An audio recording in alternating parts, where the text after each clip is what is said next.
but I'm amazed at what a human being can actually do. It's just so intense, a lot of emotion, a lot of adrenaline going, and it's the best thing you can ever do.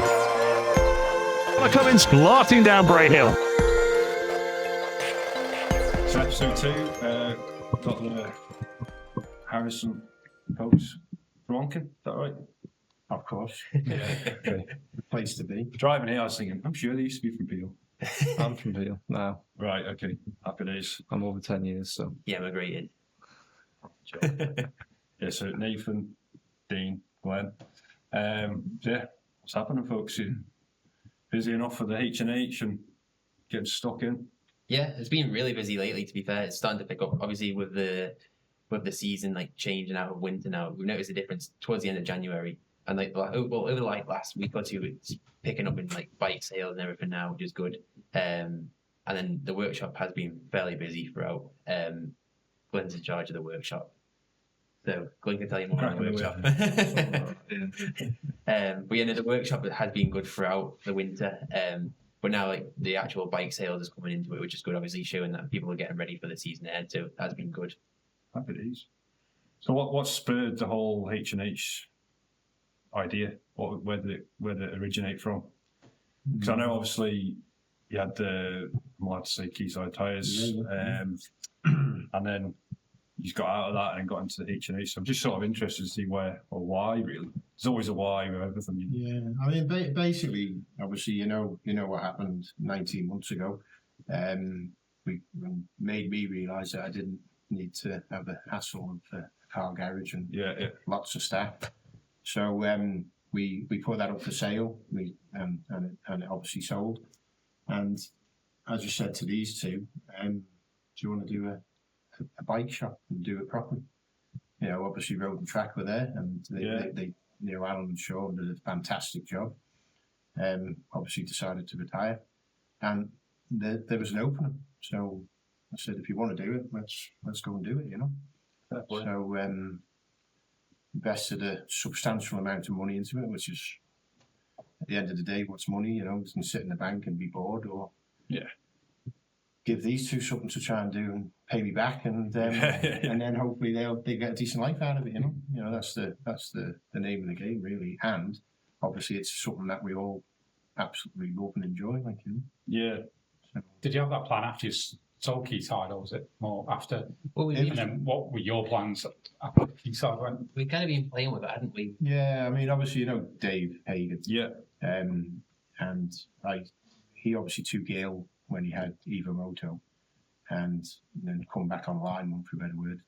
And I just said to him, do you fancy doing a bit with motorbikes while we had Quayside? So we took a little unit across the road and started to do motorcycle service, and that started to get busier and busier.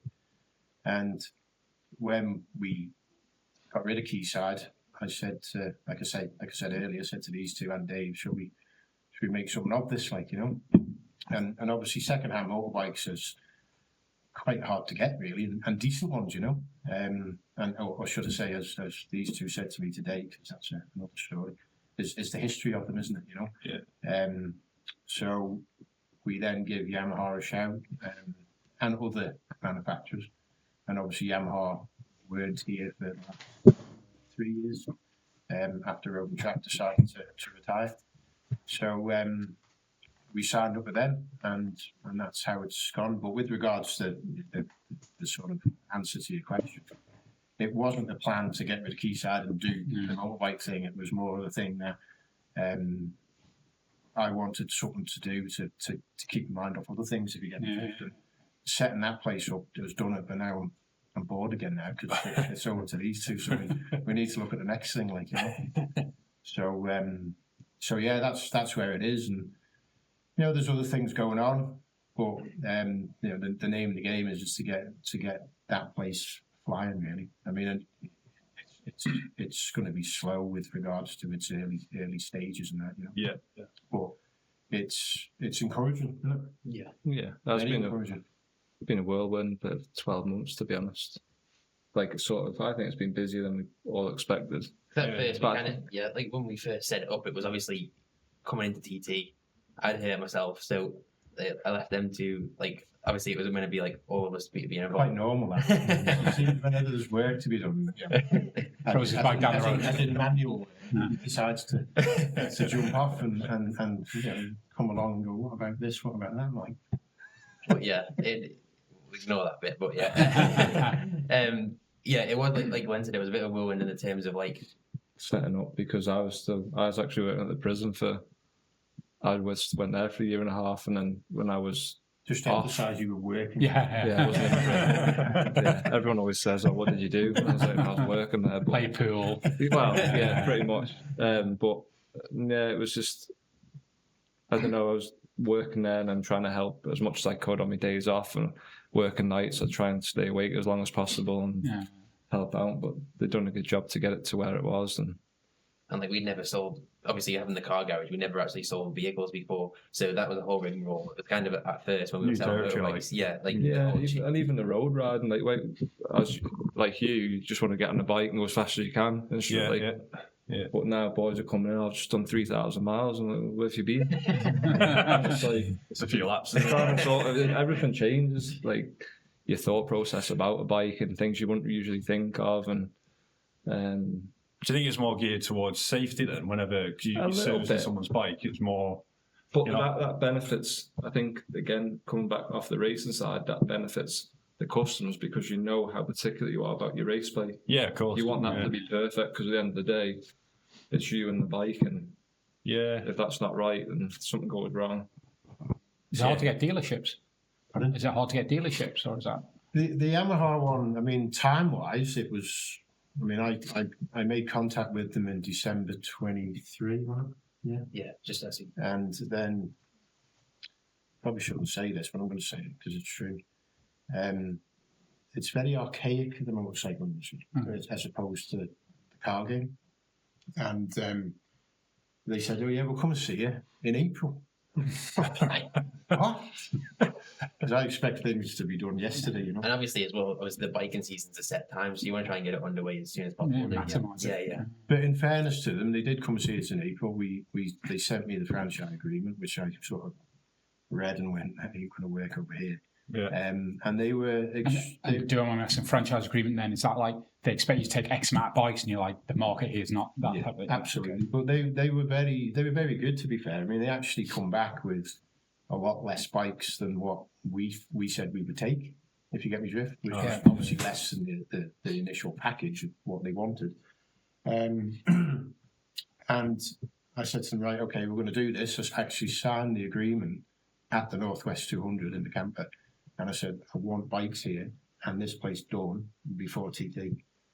And they went, that ain't going to happen, so it is. Right. In fairness, they did a fair job, you know. Fair play. You know, so, and even they actually commented that they're quite surprised that you'd acted so quickly. So obviously it's quite a big thing for us to get bikes in this, and people, when they come over for TT, they know who we are and what we do. So obviously you get a massive clientele in TT, don't you? So if you just have like a half-ass thing, if you know what I mean, in TT, the next time they come, they go, well, there was nothing there or whatever. So that was kind of our thinking about hit the ground running. Yeah. So next, obviously, when they come this year, hopefully, obviously, it'll be completely different again because obviously we have evolved even more since last year because it was only just getting going. And plus the fact that the whole Isle of Man is into bikes for them 2 weeks, aren't they?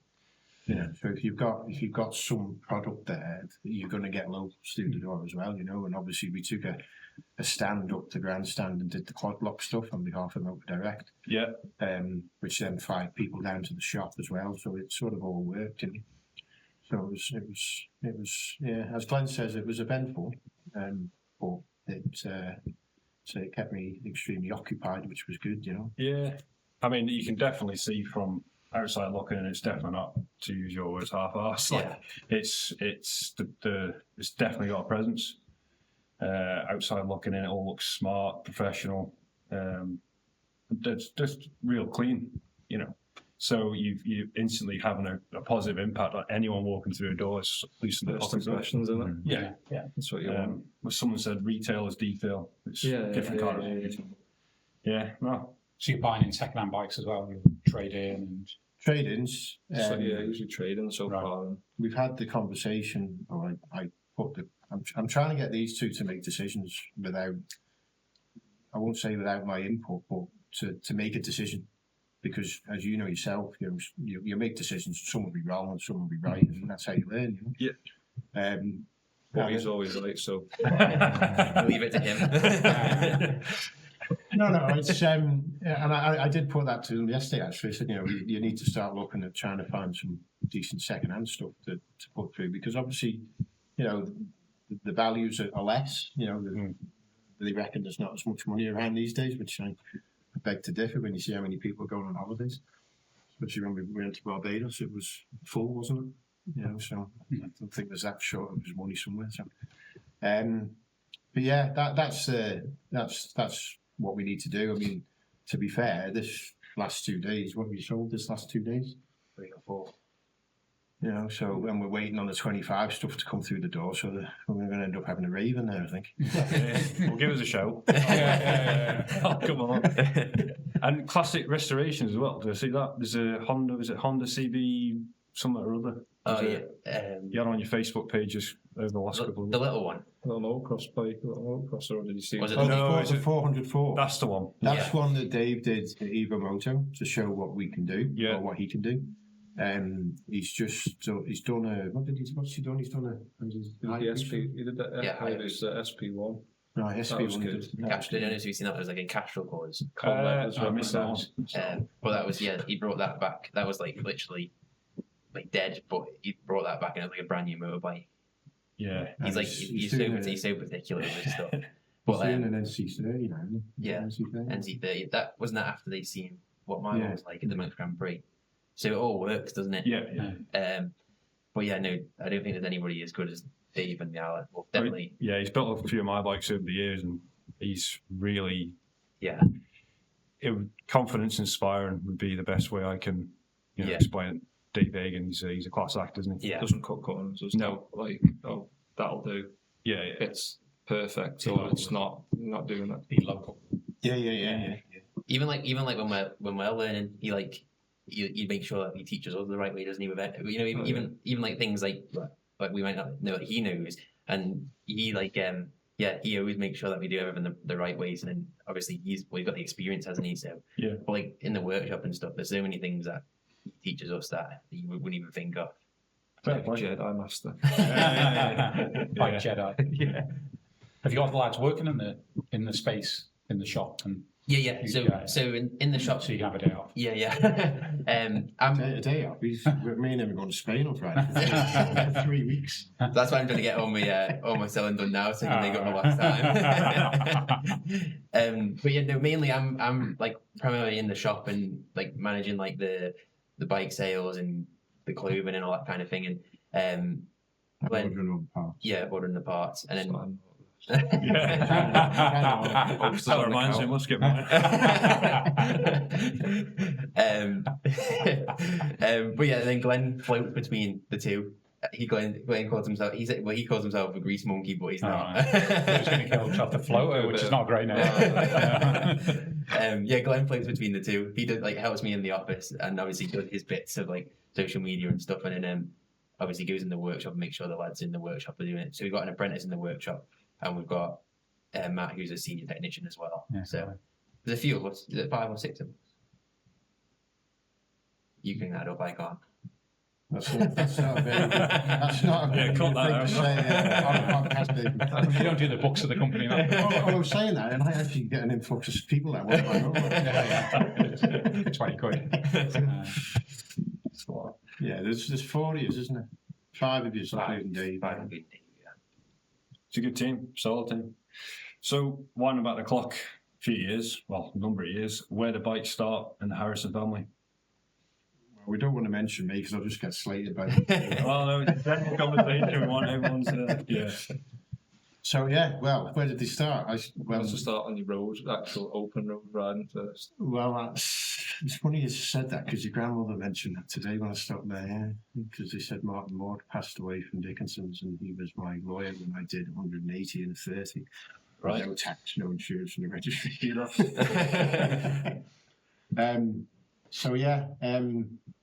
Douglas Bay Hotel, you'll remember that, won't you? No. bit too young for that. My dad told me about it, mate. Yeah. So anyway, Douglas Bay Hotel was obviously a hotel that had a lot of garages where the likes of Tom Heron, Reynolds. Well, it's a bit like what the Paddock is now. So you had Reynolds Shanes there, you had all the support people, but then a row of garages.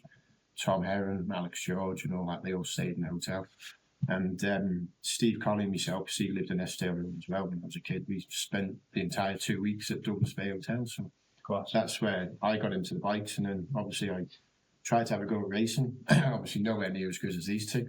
But I never had the machinery, Oh, yeah. Bad workman blames his tool, right? And then obviously met Jane. Glenn came along. He was into the football before he was into motorbikes. He came along, and a lot of people thought there was something the matter with him because he'd be sat watching laps of Joey Dunlop instead of watching Thomas the Tank Engine at that.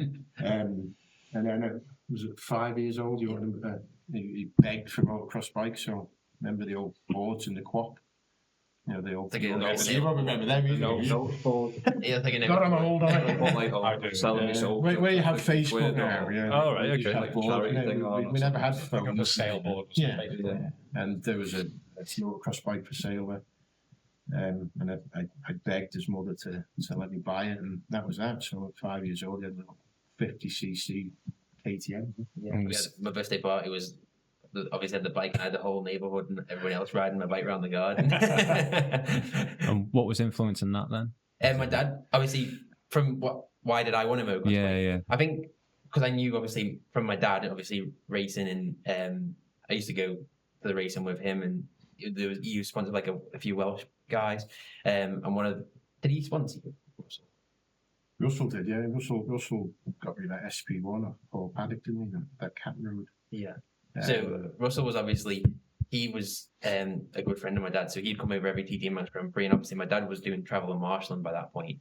So as he was doing that, I was going out watching the bikes, and I think it just snowballed from there. Really, I think I was just brought up around motorbikes, and it just took to my fancy straight away, and then that's what I wanted to do.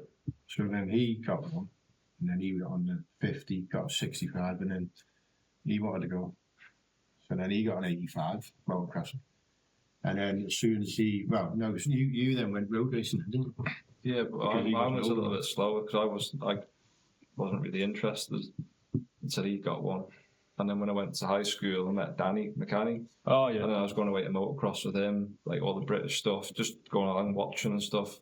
And then he started riding it, so I was like, well, I want to have a go. Yeah. But not that great.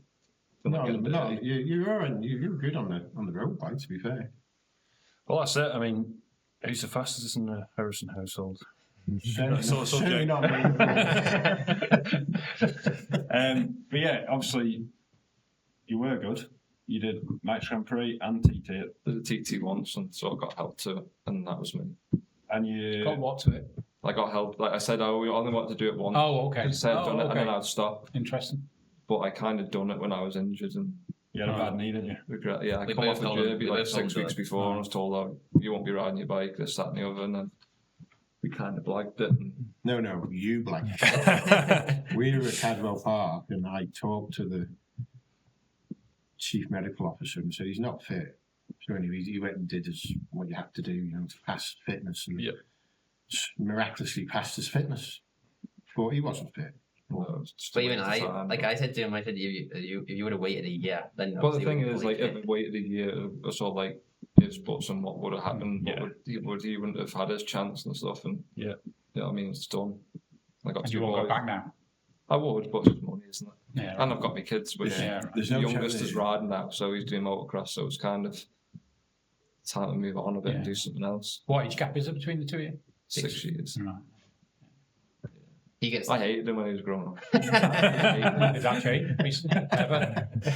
I used to want to do everything. He's not really like when he grew up. He wasn't like normal, if you know what I mean. Because like Wow. It's all coming out now. he didn't really, like, hang Got a around. therapy couch. No, you stay there. I used to go out with my mates, and obviously I chose like girls and alcohol type thing.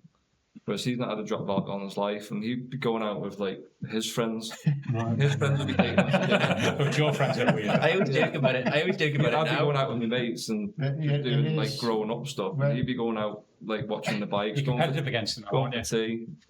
A little bit. Yeah, you were just about to say I started to beat him. I was all, I heard the beat, and then you stopped yourself. When he was saying Like, he's not normal, we'd go racing, obviously, when they were both racing, and he'd be off. And leave with a complex name. Yeah. He'd be off talking to, as he says, people my age, right? And Jay would turn around and say, make sure you got your bum plasters on there. You can what he said. Like, where is he? Where is he?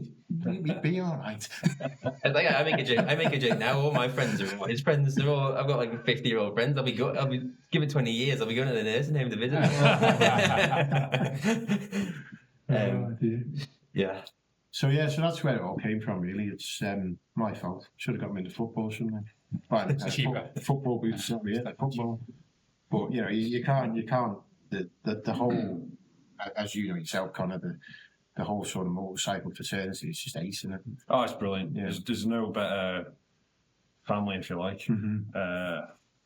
It's a great atmosphere, isn't it? And Absolutely. you can. Until you get to the top, and then the real little bitchiness comes out. There is going to be that. There is So that. you must have had that as well. Yeah. You get something good, and then it's like, yeah. Oh yeah. There's the old infamous box of crabs. Yeah. And you get that in anything really over here. Don't you? Yeah. It's more. It's a real shame. Where does that Even come from then? exists. Jealousy? Where's that come from? I just think it's a Manx thing. I mean, I've got friends in the UK that have got businesses that both do the same thing. And I was telling you the other week when you were in the shop that if there's equipment to buy, they'll say, right, well, I'll buy that, and you buy that, and then we'll both get a slice of the pie. But Yeah. over here, people tend to want to have everything, Yeah. Yeah. So it is what it is. Isn't You it? think as well on a small island, you'd want to be like Support. Yeah, like me and you have a good relationship. Like we're on the boat at the same time most of the time, aren't we? Traveling around, or whatever. And we've got the like relationship with the coffee and the garage and all of that. But like that's what it should be like, isn't it? Yeah. Collaborate. But you want to see Yeah. like a Manx person doing well. Like, you'd love to see a Manx TT winner, whether it be Connor, Nathan, whoever. That'd just be good. It'd just be good. Like the ace to see. I'd love it. Unfortunately, it is a thing, and we just have to. Live with it. And it's like gonna when be anyone there, does right? well, it's like people new to the TT and they're doing it, lapping well, and they're going fast. And like I always send people a message and go, "Fair play, that's really that's impressive." But just like respect type thing. Yeah, It's absolutely. just to show a bit of I don't know whether it be support would be the right word, or just like encouragement or respect. You know what I mean? Like fair play. Anyone that rides around here deserves like a pat on the back for them big bikes. It's for me. I have experienced it, and it's always going to be there in one way, shape, or form. But I've just sort of used it I've flipped it and used it as a bit of fire, Yeah. and it doesn't bother me like half as much as I used to. Yeah. Can't control it, can you? No. It's if someone has an issue, whatever that might be, whether that be sport or just general life, then that's their problem. Yeah. That's their. I can sleep at night. I'm happy enough. Yeah. But yeah, I think unfortunately it does exist. Yeah, business or sport, it's just there, isn't it? Fire in your belly. Can I ask a question about family? Connor mentioned family there, like the biking community as a family. As an outsider, I've never formally met before today, but an observation just watching online. And obviously, you lost your wife not too long ago, but what I observed from the outside is a super close-knit family. I talked about your kind of competition between you guys, but obviously families, you can't pick them, basically, but you guys seem really close. Is that something from, is your family close? That's something you wanted to instill as you were bringing your family up? And it's just lucky you got two decent lads. I don't know, you got other siblings as well. Or not? They got those No, two. just the two. Definitely. Yeah. Snip, snip. Definitely the two. Couldn't afford anymore. Think that's luck, or do you think that's something you? I think, to be fair, There's a lot of it does probably relate to the bikes. the Commonality. It's like- Just because like when we go, it wouldn't just be like one of Mums at us home, or them two. yeah. Yeah, it would be all of us. Yeah. So Yeah. my mum would cook the food, make the tea. He'd be out running around after him. and just like it just be a family thing. Yeah, right. And it's just stayed the same ever since. Yeah. Because obviously when I first started like road bikes, well, even from Ballygarrigan when I was like 5, 6 and all that, we were in the back of a van, weren't we? My mum would have like a little Back of stove. a transit van. Aye. So a little stove. You know, like- like little Yeah. and everyone were there with their motorhomes, and I'd be going, "Can I buy a motorhome?"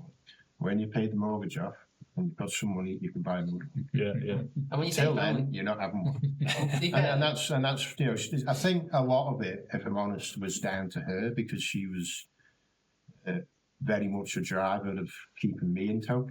Yeah. Because I just go buy what I want when I want, and reap the consequences later. But she was very much switched on, and you know when he was 16, he says I don't want to carry on going to school. She says, "Well, you get yourself a job," and you know, fair play to him. On his 16th birthday, you're an apprentice plumber with Philomene and Dan, weren't you? And you know, and likewise with him, you know, she made sure he started work, and they've both got that work ethic, you know, and don't get me wrong, I have as well. I mean, bloody hell, I was working 7 days a week to get rid of my mortgage, and that's what we did, like, you know. But and I think that's what is Been the bind. yeah, you know. and like you say, when you say about like greater family or whatever, like all my aunties and uncles would come up, wouldn't they? Oh yeah, Like yeah, Big yeah. Glenn, you'd marshal for me every motocross with me and everything like that. Yeah. The brother-in-law, every motocross, whether it be rail, sunshine, hail, So pick him snow, up on the way. he'd be stood out there marshalling all Yeah. day. We were like, gee, what a man, like, you know. So yeah, it's like a big family effort, really, isn't it? I know, like you say, it is. like they've all the families support it, don't they? Yeah, and like with this shop now, even in TT, they'd be all come down and then they'd work in the shop for us and all work up the grandstand when we did the quad block thing, you know. So it's you know, and they don't want paid for it. They just want to help. And, Yeah, they want to and see you make do it well. happen, Yeah. So it's And that's probably actually one weird, because I've done that from like the age of 5 till wherever. That was probably like one weird thing of like when I joined Honda. Obviously that completely changes, doesn't it? Because it's like you go into a big massive team and all of that, and like my dad's not there every 5 minutes, and obviously my mum obviously was falling ill at that point and all of that. But like I'm used to like being where I am and just like it is like a family thing, isn't it? And Yeah. obviously it was a great thing to experience, but that was a weird thing to adjust to, if you know what I mean. You didn't have to do anything. You didn't have to do anything, and obviously There's everyone there doing bike, doing whatever, and just rock up in your leathers, don't even. I just feel that was like a weird thing, and obviously like you say, and because normally like my mum would be there like cooking the food, and my dad would be there. Do you know what I mean? It's that was like a weird thing to adjust to, because I've done it all my life, if you know what I mean, like that way. Yeah, like hands on and Yeah. doing everything yourselves. Yeah, and just yeah. getting stuck in. Was it different than getting on the bike? I mean, you experience the same because you haven't been in the bike. Yeah, First ride, is it different as well? Then to go, I've not had my hands on this. yeah, it is weird. That definitely is. That is definitely another weird thing as well, because like I love like cleaning my bike and stuff like that. I Like, don't think it's anything to worry about with them boys, to be fair. No, yeah, no. it was just like an adjustment in terms of like, you know, getting to know everybody, because obviously they're all used to it, aren't they? Because that's like, you've been there, haven't you? Yeah. They're all used to like a rider coming in. They do their job, like to what they have to do the job to and everything. But it's just as in my point, because I know obviously I was only 24, 23 when I joined. And so that was like literally from going as like a little privateer team to like this big thing. That was an adjustment. But like you say, you know that with them boys, they are Honda mechanics. Yeah, So yeah. you know the job was right. Yeah. It was just like a weird adjustment to get used to. But like now, like they're all like friends, if you know what I mean. Yeah. Like they've, for everything that we went through, they've been spot on, haven't they? Oh, brilliant. Absolutely fantastic, to be fair. You built a bigger family effectively, haven't you? Yeah, yeah. Absolutely, yeah. But it was just that weird adjustment to start with, if you know what I mean. You know, Yeah. the first initial thing. But now, like you say, like they message me all the time, and like he was through like when my mum passed away and all of that. He was around the house. He was when I crashed in the office. When he was there, wasn't he, with you till like the middle of the night and stuff. So Yeah, he's Yeah. a good bloke, isn't he? yeah, like I built like you say, I built a relationship, and that's where he's still helping me now. Do you know what I mean? So Yeah, no, fair play. So obviously leading on to that bit then, that's what is your plan? Like for Top secret. Go do it. Can you divulge or not? It's not a problem. Yeah, I mean, well, Everyone is interested in it, you know. yeah. And that's part of this as well, is to help, you know, get out there a bit more. I mean, basically, Honda are supplying two thousands for him. I've purchased a 600, so he's on the next gen Honda 600. Yep. And it'll be the BSB TT, no, Northwest TT Southern 100. Yeah. Much to my, I love the Southern 100, but I don't like it when there's people that I know in it. You know what I mean? Yeah. It's a fantastic meeting. It's a fantastic circuit, but it's not nice for the side. Yeah.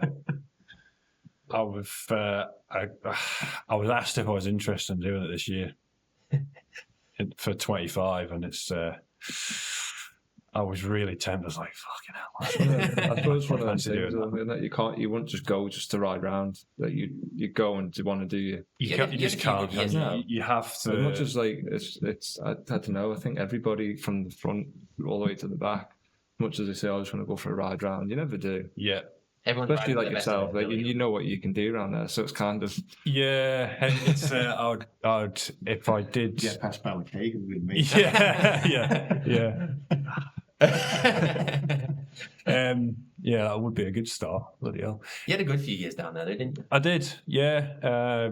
You won the Numerous Tyco bike, was it? podiums. Yeah, and a McAdoo bike, and it was. I love the event. After 14 when I had that little slip on, snapped my arm in half. Thanks for reminding me. I just thought I'm not going to go down there again. I don't fancy it. But then it was probably the end of this, 24, and I thought I quite fancy going down there again, having a ride round. But you can't ride round, as you say. Yeah. You have to fully commit, but it's on my radar a little bit. I do fancy it, but it'd have to be a full commitment job or nothing really. And it is a dangerous track. It's probably one of the most dangerous tracks I've ever ridden. Yeah. We've all raced, and you've got to commit. Sorry, it's a non-bike here. Why is it? I appreciate the mass start's a challenge. Why is it more risky than? I think it's just because of the wall either side of you, isn't there? yeah. Well, Isn't that it's where I'm Short close short as circuit Was it road just- race. Yeah. You Hell think of that action that and whole whatnot. that whole back section, the bomb hole section. It's You've just got no.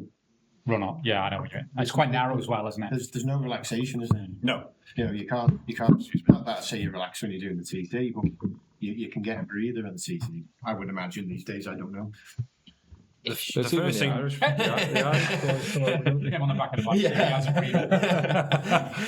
You know what I'm saying. Yeah, I know what you mean, yeah. There's little long straights there, isn't there? Yeah. Before you think. It's about all hard on the arms, isn't it? Like it's like you're flat out. The short circuit, Heartbreak basically, and I like think. all them road ends Yeah. and stuff. it's just scratching. Yeah. When someone mentions the Southern 100, or if I'm in a conversation about the Southern 100, it's the first thing they come out is, mass start. I don't like the mass start.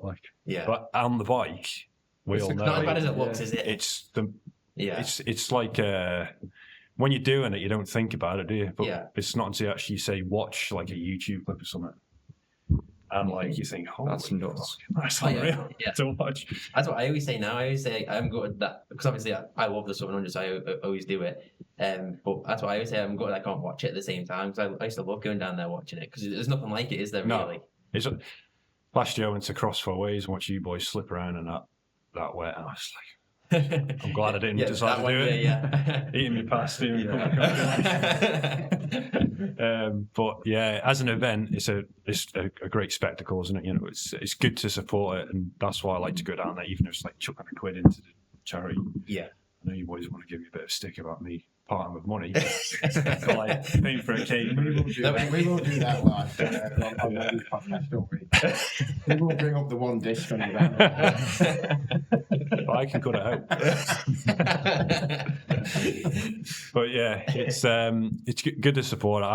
I'm interested in going back down there again. I've had the text from George. He's sort of sounding me out a little bit, but John's saying it's entirely, he's not forcing me to do it. It would have to be like me want to do it. So, but yeah.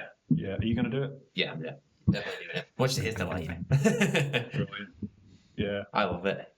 I prefer that over the Northwest 200, if I'm honest. Right. I just think, I don't know. I think it's like a proper short circuit race on the road, isn't it? Yeah. It's one of the gnarliest things to do on two wheels, isn't it? I think it says a lot when some of the Irish boys come over and they like even the newcomers that have done it before and they're like, this is mental. Yeah. And you've rode the Irish Championship, and you see them roads, and they're tiny, and you think, well, See, like you're them ones right don't there. interest me really. You know, the little, you've done all them, haven't you? But Done like, all of them, yeah. Them ones don't really interest me. The little ones, but I don't know. I think there's something just because it is. I know it's still like a normal width road, isn't it? The whole way around. It's just nuts. Them Irish roads are unbelievable. Unbelievable. I got educated when I went over there. Like some of you just narrow roadway up to here. Some roads are only just a little bit wider when you go and you're racing them as well. I like the driveway, you mean? Yeah. Oh, right. Okay. Taking the road out. Oh, right. Okay. Yeah. But just, you say gnarly, it's just ridiculous. Some of them, but really good fun. Yeah. Atmosphere, family oriented, laid back, and it's amazing racing, amazing crack. And I spent like 6 weeks over there, summer of 2007, just doing every road race, back and forth. It was ace. Highly recommend it, and it's good to see they're coming back. Well, some of them are coming back as well. Yeah, that's good to see. Walderstown and a few of them. Yeah, maybe just go and watch them if you're not. Yeah, not no, I love watching them. Yeah. I love watching them. Yeah, they were having problems with insurance, weren't they? That's one of the challenges. Yeah, closer to home. I'm just sort of thinking Isle of Man based. We know how hard it is to get to go racing from here. Outside of being in teams and whatnot, we're fortunate enough to be supported by the Steam Packet, which is great. It's been an ongoing thing, and I've got to thank Nathan for the exact line. I might have the credit. The Harrisons. But it's, I think from being on the Isle of Man, I think we need some kind of, it needs a bit more of a direction, like some more support sort of mechanism. I don't know what you guys think, from how to make getting to a top level or a good level in bike racing easier.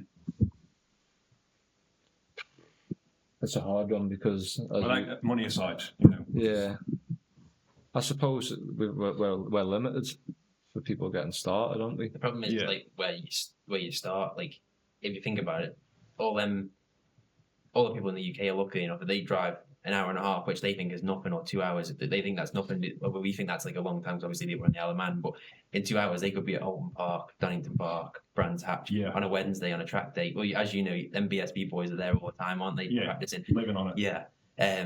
Whereas we've got Jervy. Do you know what I mean? So it's one aspect to another. There's no sort of investment from the government, unless it's a TT, Southern Manx. There's no. Like there's the bit to get. There's no direction, which is where I think there's an opening. There I'd is. love to see some kind of maybe not organisation, but just a structure that is in place that supports talent from. And I know you guys support the motocross as well, which is great through the bike shop, and that's like grassroots level. Well, that's right. That's kind of what I said to them about doing, because we've been there. Yeah. And it's nice to be able to have that opportunity to give somebody else that bit of a head start, maybe. Yeah, absolutely. And that you've been there, you've done it, so why not give something back again? Because people have helped both of us get there. So being able to do that again not only helps us as well, because Yamaha are back on the motocross scene, but it gives a young kid a chance to get to that top level. Yeah. And as you know, when we're that age, to get like that kind of help. Obviously, all the people that have helped me and you over the years, like that, even if it's like £100 or £1,000, that goes in like a massive way, doesn't it? So obviously, like Lindsay with helping with a bike, that's a massive starting point, isn't it? Absolutely, yeah. It'd be good to see more of that. Yeah, and if you could, you would be able to. It would be nice to have a stable of bikes, whether it be motocross, road racing, whatever, and just take them and hire them out. Like it's just to give someone a chance to get onto it, and they might not be able to afford it themselves. And like you said, there could be a hidden natural talent somewhere. Yeah, I mean, listen, we think like the amount of people, the potential of amount of people who have been missed. Yeah, but you've seen the brief spell of their talent, and then they can't fork out money for a big ride or something like that, because that's the next step. You stop by a checkbook, can't you? Yeah, you can't, especially now. Yeah.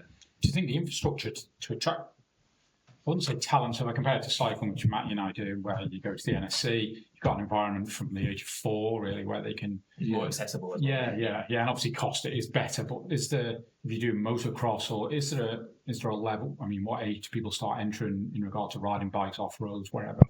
Have you got that infrastructure at the lower level to get a pool of people to then start finding the talent in there? I think It's all off your own.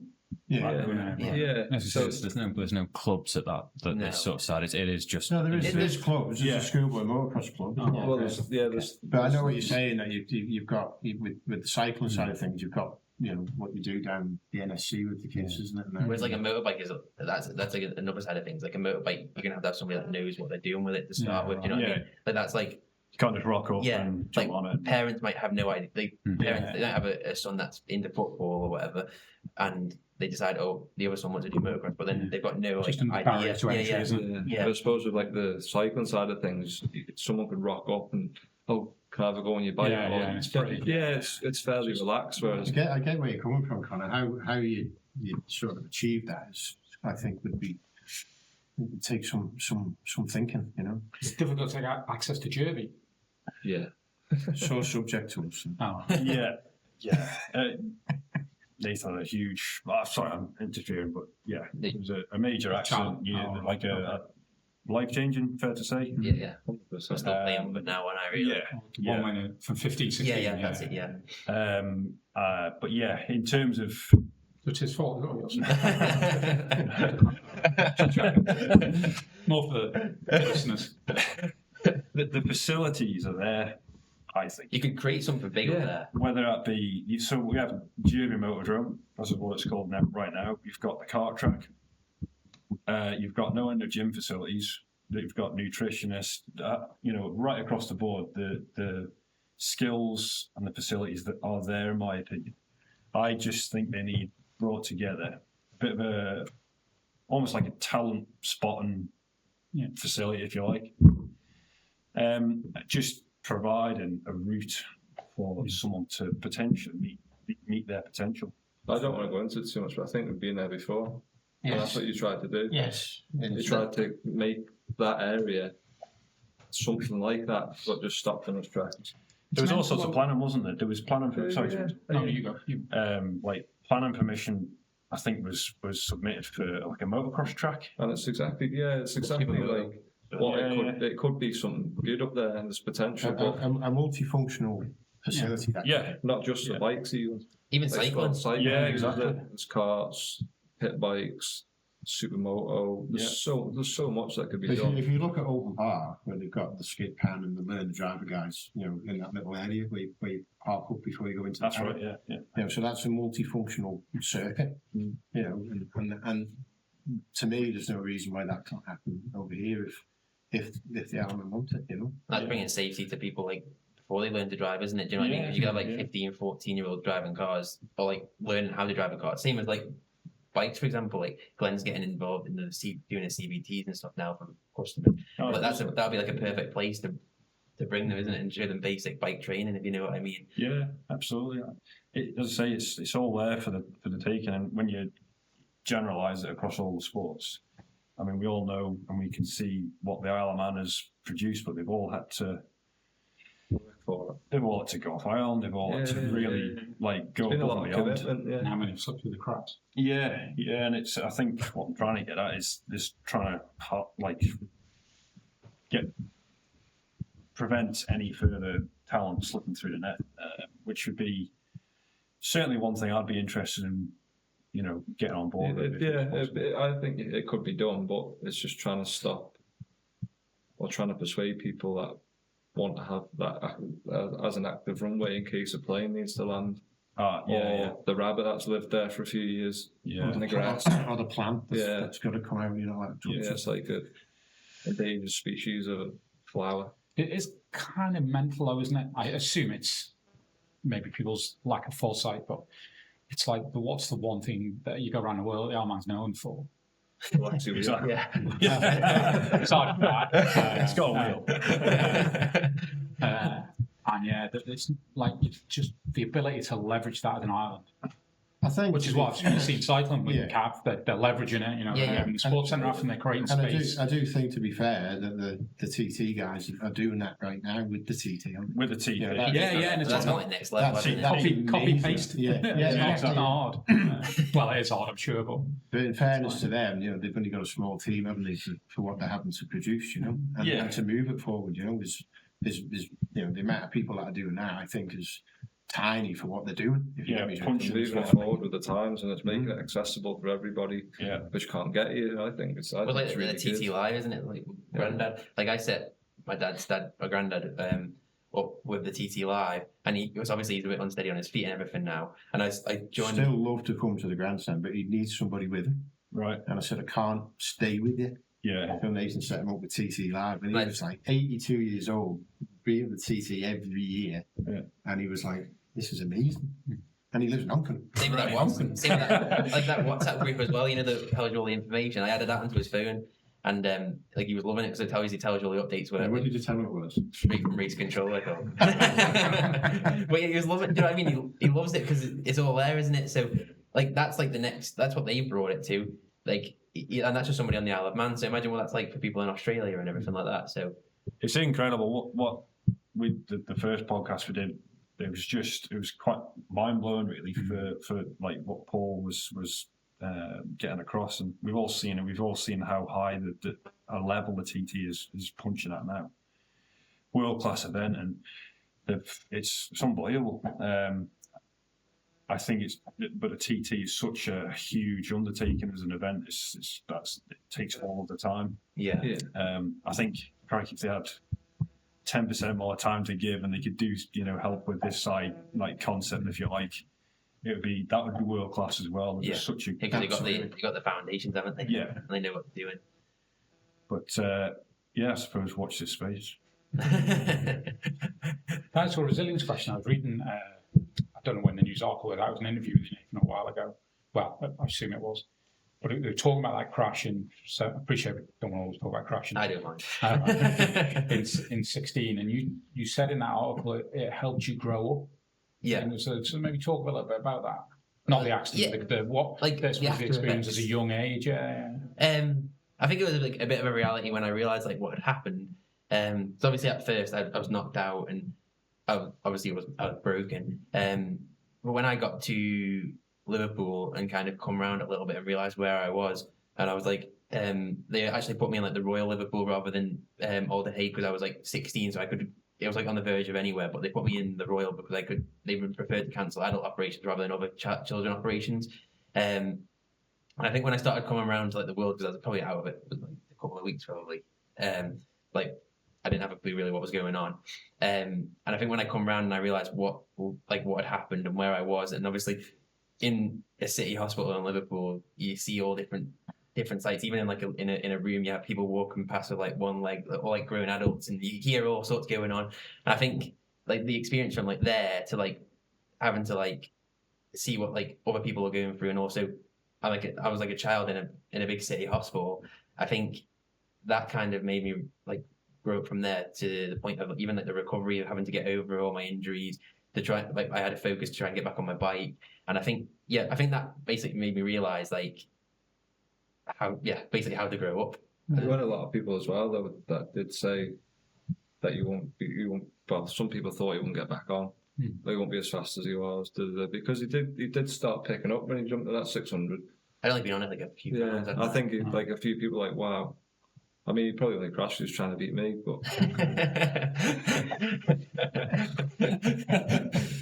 But yeah, it's quite good though, don't you think, in reflection, to take obviously it's a very bad situation and it's a growth opportunity, for want of a cornier expression. Yeah, I was gonna say even in terms of like on riding my bike, it's not just made me grow up like in terms of like recovering and how to get back from a big injury, but it's like even on my bike, like the situations. I know he'll probably beg to differ of like what I did the last couple of years, but there's some certain situations where I'm like that I might think, oh, I better not do that because last time I did that, I ended like so. For example, I had cold tires when I was 16. But when I was 16 and I had my big crash, I didn't think anything of that. I just thought, oh, it'll be fine. I'll go for it. And then the first left hander I touched, that's when it sent me to the moon. But now I think about that rather than, so if I'd been sat at like Brandywell, for example, because it was a red flag, and even touring back, you know what it's like when the tires go stone cold. They're like, you're like on here. Whereas if I hadn't had that happen to me, or I was still young and not as wise, I probably would have burnt off, and that would have happened. Whereas now I think about it like, oh, my tires are cold, so just tootle back to the grandstand or whatever. Or same as like if at BSB, if I'm in the pit lane, I'll always like give it like a lap before I get going again, just because of the fact that I know now. Like, so I think things like that, it makes you think more in terms of like the A little bit more calculated. Yeah, right. Whereas instead of just being like, Going home. young and dumb, really. Yeah. And full of Spirits. So yeah, I think it was like a bit of a reality. Basically, I had to deal with a lot really young. Obviously, I had my brother, my dad, and my mum, and obviously. I mean, the thing in fairness, he did as well. You know, he had to deal with the. I flew out with you on the air ambulance that Sunday, and your mum came out the next day, and left a 20-odd-year-old running quayside tires. So in fairness, he grew up quickly as well. You know. So at that point, you were fully invested in the garage, weren't you? Like you were. I went from apprentice to the boss. So Short 2 weeks. Yeah. So it was, he was more or less unconscious really for 12, 14 days. He was a complete disaster, like him.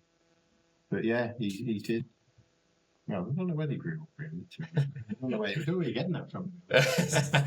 You mentioned about goal setting as well. I mean, you've gone through a similar experience. That how important is that, the goal setting, just to see some light at this, because obviously it's a very long, like anything in life, it's a very long road back to it.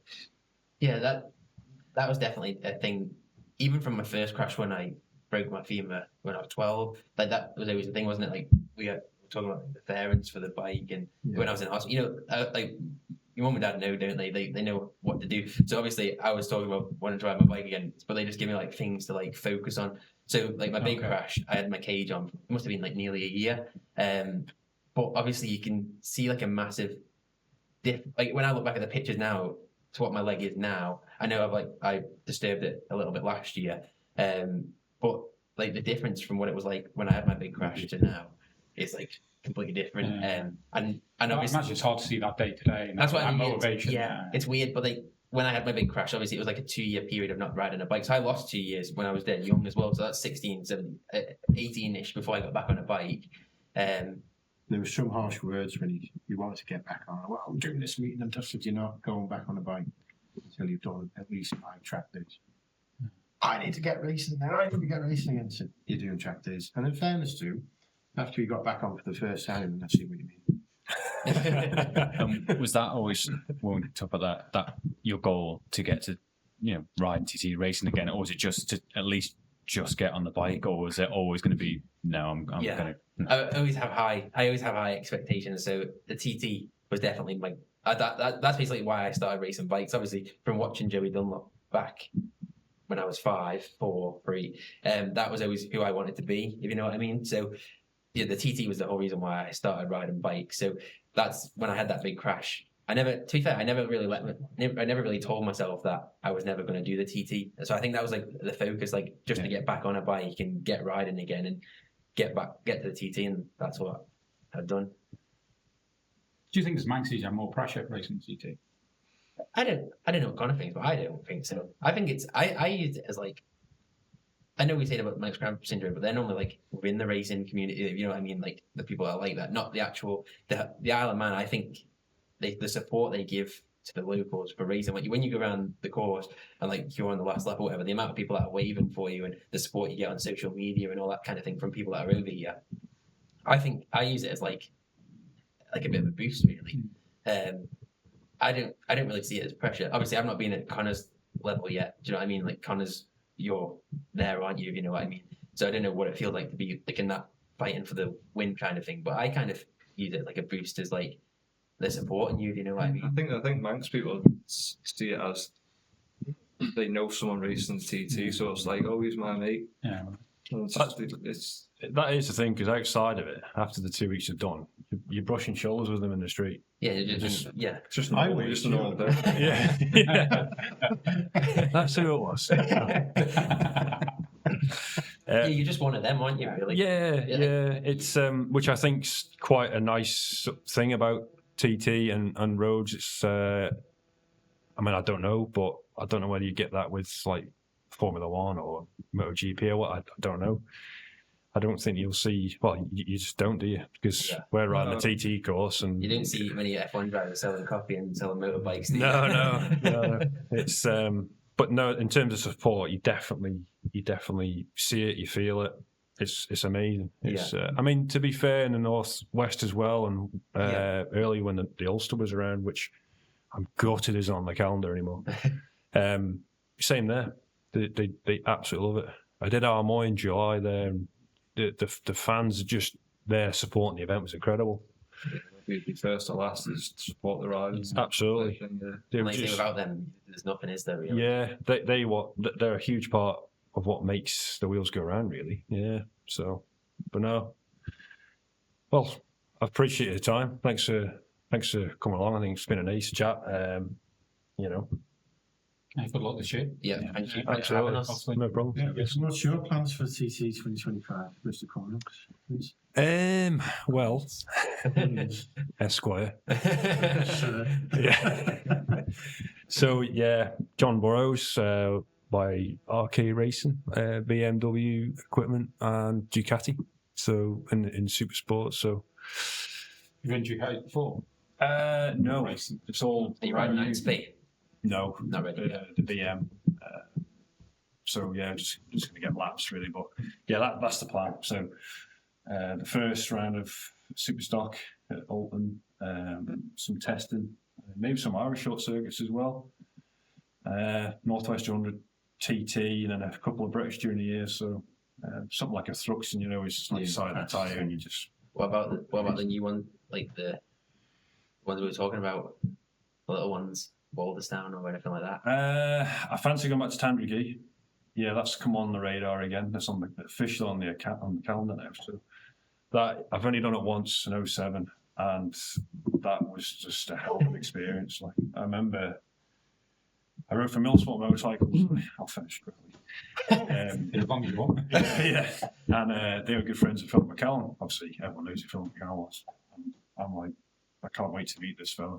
And he said he's going to take you around Tandragee. So 8-9 o'clock rolls in, and it's dark, and this sprinter turns up with Philip in the driving seat. He says, "Right, jump in," and I kid you not, racing line everywhere, and I was shitting my pants. Didn't really learn that much, but it was such a I was idolising Philip, and got to race one of the best tracks I think was around at the time. So In a sprinter. in a sprinter, yeah. I think there was my fingernail off on the dash. But yeah, hell of an experience. He is so mad. But I would fancy going back and doing that. Yeah.